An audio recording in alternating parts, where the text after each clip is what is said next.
Com dear student, उम्मीद करता हूँ कि आप सब खैरियत से होंगे। डियर स्टूडेंट, आज के इस लेक्चर में हम इलेक्ट्रोकेमिस्ट्री के बारे में स्टडी करेंगे कि इलेक्ट्रोकेमिस्ट्री क्या है। तो सबसे पहले डेफिनेशन देखेंगे और उसके बाद मैंने 2 पॉइंट्स लिखे हैं, ठीक है। उसके बाद हम अपने रिड्यूस सिलेबस के मुताबिक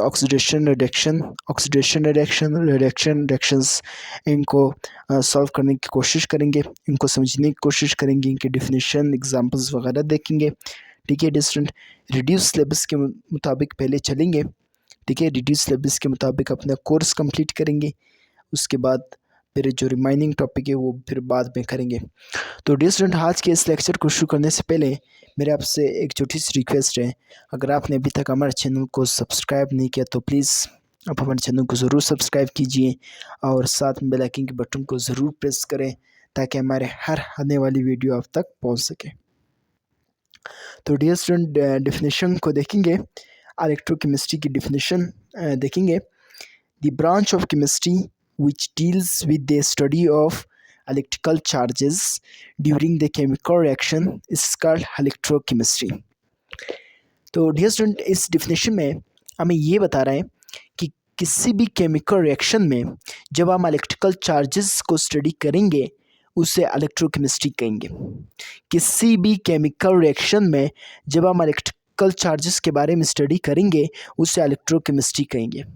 और ये इलेक्ट्रोकेमिस्ट्री एक ब्रांच है केमिस्ट्री का, ठीक है डियर स्टूडेंट। इसी तरह इलेक्ट्रिकल एनर्जी ये कन्वर्ट करता है केमिकल एनर्जी में और केमिकल एनर्जी को या इलेक्ट्रिकल एनर्जी में कन्वर्ट कर लेता है, ठीक है डियर स्टूडेंट। तो एक दफ़ा फिर मैं इस डेफिनेशन को कंक्लूड कर लेता हूँ डियर स्टूडेंट। किसी भी केमिकल रिएक्शन में जब हम इलेक्ट्रिकल चार्जेस की बात करेंगे तो उसे इलेक्ट्रोकेमिस्ट्री कहेंगे। इलेक्ट्रोकेमिस्ट्री एक ब्रांच है केमिस्ट्री का, ठीक है डियर स्टूडेंट।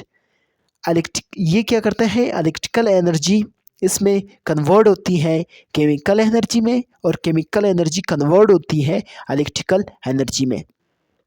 किस तरह dear student chemical energy convert होती है इलेक्ट्रिकल एनर्जी में? फॉर एग्जांपल, आप कोई भी सेल लेते हो, ड्राई सेल्स, वॉच वगैरह में जो सेल्स हैं, तो उसमें क्या होता है कि उसमें केमिकल एनर्जी आप स्टोर करते हो और वो एक स्पेसिफिक टाइम के बाद वो एक्सपायर होता है, तो उसमें से उनकी वो केमिकल एनर्जी कन्वर्ट होती है इलेक्ट्रिकल एनर्जी में।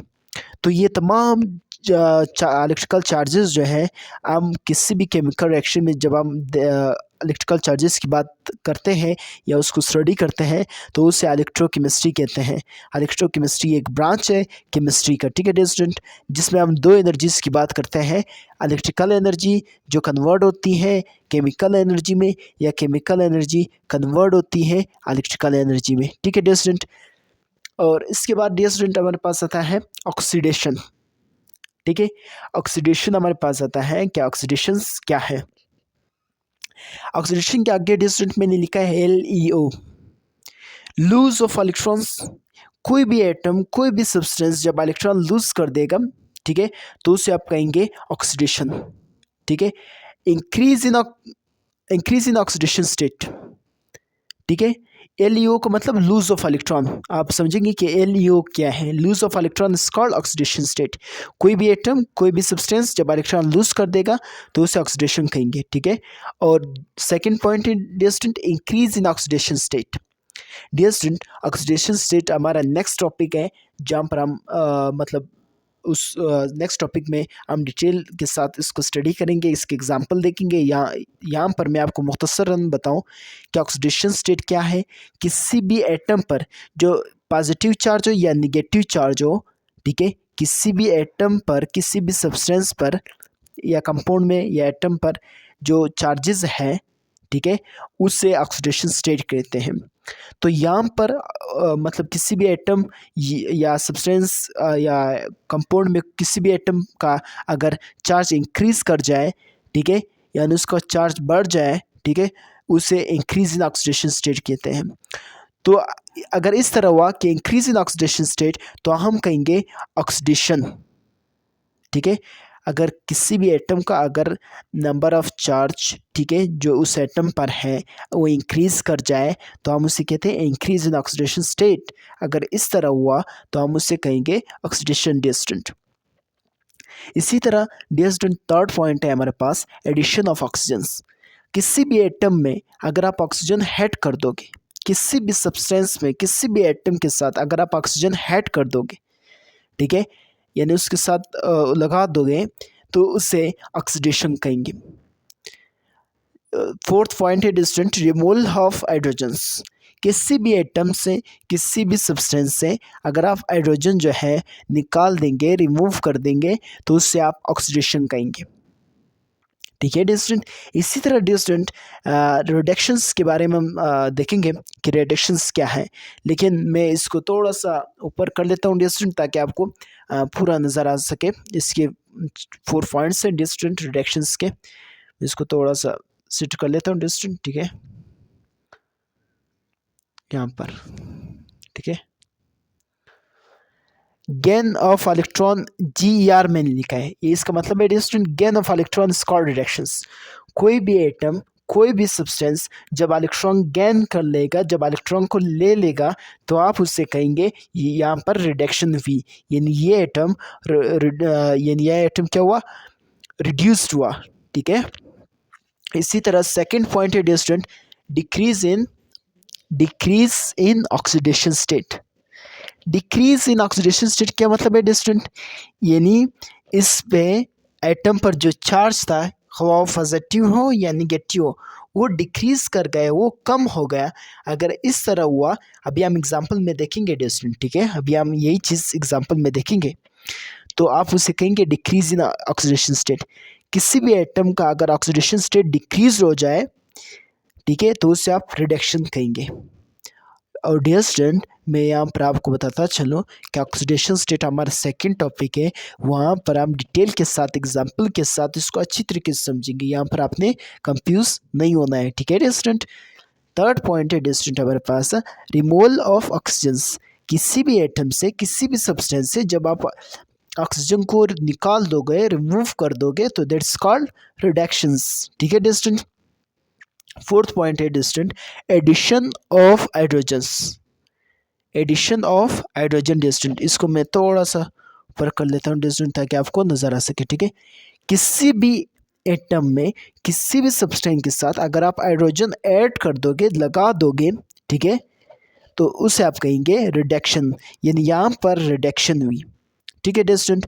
उम्मीद करता हूँ कि आपको इलेक्ट्रोकेमिस्ट्री की डेफिनेशन, ऑक्सीडेशन, रिडक्शन समझ आया होगा।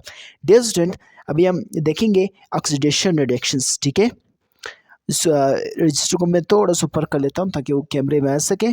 ठीक है डियर स्टूडेंट, अभी हम ऑक्सीडेशन रिडक्शन एग्जाम्पल के साथ देखेंगे, क्योंकि पेपर में या जो क्वेश्चंस बनते हैं वो इस तरह होते हैं कि define oxidation reductions and example of each. ठीक है, यानी आप ऑक्सीडेशन की भी एग्जाम्पल देंगे और रिडक्शन की भी आपने एग्जाम्पल देना है। तो डिफाइन करेंगे ऑक्सीडेशन। ठीक है, reaction in which substance lose electron are called oxidation reactions.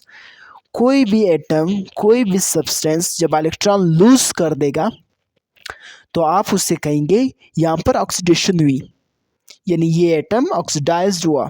क्यों? क्योंकि इसने इलेक्ट्रॉन लूज कर दिए, इसने इलेक्ट्रॉन दे दिए, तो आप उसे डियर स्टूडेंट फिर उससे कहेंगे कि ऑक्सीडेशन हुआ, ये एटम ऑक्सीडाइज्ड हो गया। ठीक है डियर स्टूडेंट, एग्जाम्पल देखेंगे डियर स्टूडेंट। एग्जाम्पल ये है, for example zinc. Zinc 2 electrons को लूज कर देता है, 2 इलेक्ट्रॉन दे दिए, तो उस पर +2 क्यों लिखते हैं हम? क्योंकि उसने 2 इलेक्ट्रॉन रिलीज कर दिए, उसने 2 इलेक्ट्रॉन लूज कर दिए, उसने 2 इलेक्ट्रॉन दे दिए, तो ये क्या हुआ, जिंक क्या हुआ, जिंक ऑक्सीडाइज्ड हुआ। इस लूज ऑफ इलेक्ट्रॉन को हम क्या कहते हैं, ऑक्सीडेशन। जब कोई भी एटम इलेक्ट्रॉन को लूज कर लेता है, दे देता है, रिलीज कर देता है, तो आप उससे कहेंगे ऑक्सीडेशन। और जो एटम दे देता है, इलेक्ट्रॉन को लूज कर देता है, इलेक्ट्रॉन को रिलीज कर देता है, इलेक्ट्रॉन को दे देता है, तो हम उससे कहेंगे यहाँ पर यानी ये एटम ऑक्सीडाइज्ड हुआ, यानी यहाँ पर ऑक्सीडेशन हुई। ठीक है डियर स्टूडेंट। तो डियर स्टूडेंट, यहाँ पर मैं आपका एक कंफ्यूजन दूर कर लूँ, ठीक है, कि कोई भी एटम जब इलेक्ट्रॉन को लूज कर देता है, उस पर प्लस चार्ज आ जाता है, तो आपने ये किस तरह याद रखना है कि कोई भी एटम अगर इलेक्ट्रॉन लूज कर दे तो उस पर प्लस चार्ज आता है, ये आपने, और जो ले लेते हैं उस पर निगेटिव चार्ज आता है। क्योंकि यहाँ पर आप कंफ्यूज हो जाते हैं, तो यहाँ पर मैं आपको समझा दूँ।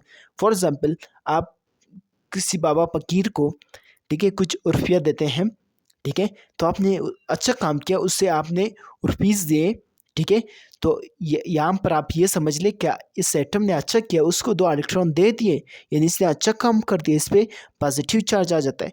जब कोई दूसरा ले लेता है उस पर निगेटिव चार्ज आ जाता है, यानी उसने, इस तरह आप समझ ले कि बीक लिए, ठीक है, बीक तो अच्छी बात नहीं है, ठीक है, ठीक है, तो उसमें निगेटिव चार्ज आ जाता है। तो इस तरह आपने याद रखना है कि जो इलेक्ट्रॉन दे देते हैं उस पर पॉजिटिव, यानी उसने अच्छा काम कर दिया, यानी उसने 2 इलेक्ट्रॉन दे दिए, तो जिंक पर, ठीक है, यानी उसने 2 इलेक्ट्रॉन लूज कर दिए, दे दिए, ठीक है, तो जिसकी वजह से जिंक पर +2 आया।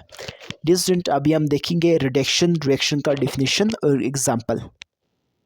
Dear student, reduction reactions, dear student, reduction reactions की डिफिनेशन देखेंगे। Reaction in which substance gain electron are called reduction reactions. कोई भी एटम, कोई भी सब्सटेंस जब इलेक्ट्रॉन ले लेता है, ठीक है, कोई भी एटम सब्सटेंस जब इलेक्ट्रॉन ले लेता है तो आप उससे कहेंगे डिस्टेंट रिडक्शन रिएक्शन। और जो इलेक्ट्रॉन जो एटम ले लेता है आप कहेंगे कि यहाँ पे ये रिड्यूस्ड हुआ है। क्यों? क्योंकि इसने इलेक्ट्रॉन गेन कर दिए, इसने इलेक्ट्रॉन ले लिए, तो आप उससे कहेंगे reduction reactions. Example dear student आप देखेंगे, मैंने लिखा हुआ है कॉपर। कॉपर 2 इलेक्ट्रॉन्स को गेन कर लेता है, उसकी ऑक्सीडेशन स्टेट, ठीक है, decrease in oxidation state is called reduction. तो यहाँ पर आप देख रहे कॉपर पर +2 चार्ज है, उसने 2 इलेक्ट्रॉन ले लिए, उसकी ऑक्सीडेशन स्टेट डिक्रीज हो गई, तो that is called reduction reactions. तो दोस्तों, डियर स्टूडेंट, उम्मीद है कि आपको यहाँ तक अच्छी तरीके से समझ आया होगा। अभी तक हमने स्टडी किया इलेक्ट्रोकेमिस्ट्री की definition, oxidation reduction, oxidation reduction की फिर अलग से हमने डिफिनेशन एग्जांपल स्टडी की। अभी लास्ट पॉइंट है हमारे पास, ठीक है, रिडॉक्स रिएक्शन। रिडॉक्स रिएक्शन क्या है? जब किसी भी केमिकल रिएक्शन में ऑक्सीडेशन भी हो और रिडक्शन भी हो सेम टाइम में, ऑक्सीडेशन भी हो रिडक्शन भी हो एक ही केमिकल रिएक्शन में, तो उससे हम कहेंगे रिडॉक्स रिएक्शन। यानी एक ही टाइम में, ठीक है, ऑक्सीडेशन भी हो रहा है, रिडक्शन भी हो रहा है, तो आप उससे कहेंगे रिडॉक्स रिएक्शन। जिसकी एग्जांपल डियर स्टूडेंट मैंने दी है जिंक कॉपर की, इसको मैंने आपको ऑक्सीडेशन रिएक्शंस में भी समझाया, ठीक है, तो आपने इसको अच्छी तरीके से कॉन्सेप्ट लेने के बाद अच्छी तरीके से इसको याद करना है। और लेक्चर्स जो हैं सीक्वेंस के साथ अगर आप चलेंगे तो आपके लिए कोई मसला नहीं, इंशाल्लाह अगर आप मेहनत करेंगे तो कामयाबी आपके कदम चूमेंगे। तो दोस्तों, लास्ट में मैं आपसे एक रिक्वेस्ट करूं, अगर आपको वीडियो अच्छी लगी तो हमारी इस वीडियो को ज़रूर लाइक करें, ठीक है, और दोस्तों के साथ शेयर करें ताकि वो भी इससे फ़ायदा उठा सकें। और चैनल को सब्सक्राइब करना ना भूलें, हमारे चैनल को ज़रूर सब्सक्राइब कीजिए और साथ बेल आइकन बटन को ज़रूर प्रेस करें ताकि हमारे हर आने वाली वीडियो आप तक पहुंच सके। तो अपने उस्ताद वकील पानिसी को इजाज़त दीजिए। अल्लाह हाफ़िज़।